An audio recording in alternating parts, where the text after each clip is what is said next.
जय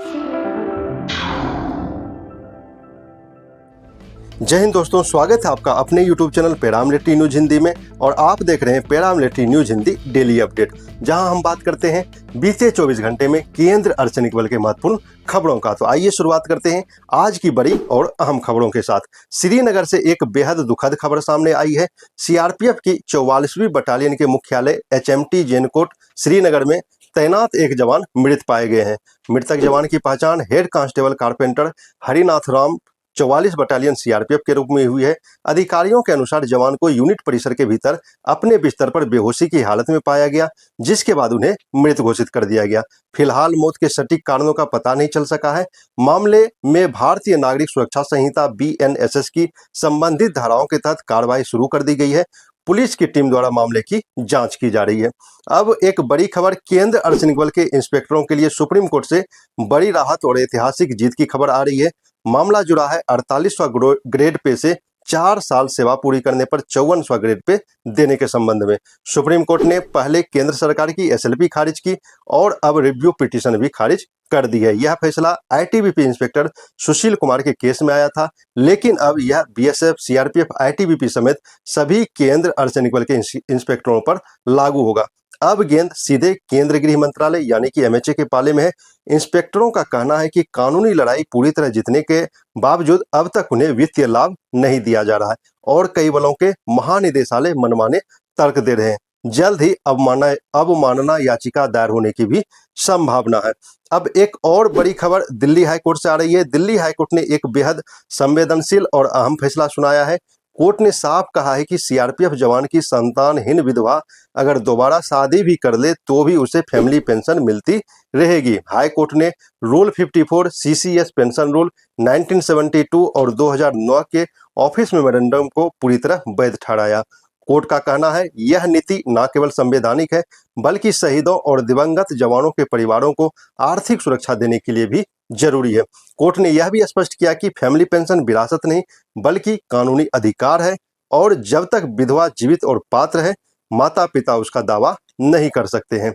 एक और दिल्ली हाईकोर्ट से बड़ी खबर है। CSF से जुड़ा एक सख्त लेकिन स्पष्ट आदेश दिया गया है दिल्ली हाईकोर्ट से। कोर्ट ने कहा है कि केंद्रीय सशस्त्र बल में भर्ती होने के बाद कम से कम 10 साल सेवा देना अनिवार्य है। यदि कोई जवान प्रशिक्षण या शुरुआती दौर में स्वेच्छा से नौकरी छोड़ता है तो उसे जमा की गई जमानत राशि वापस नहीं मिलेगी। इस मामले में एक CSF सब इंस्पेक्टर ने 2,57,000 रुपये की राशि की मांग की थी, लेकिन कोर्ट ने याचिका खारिज कर दी। कोर्ट ने कहा सरकार जवानों के प्रशिक्षण पर लाखों रुपया खर्च करती है और निजी कारणों या दूसरे नौकरी के लिए फोर्स छोड़ना गैर जिम्मेदाराना रवैया है।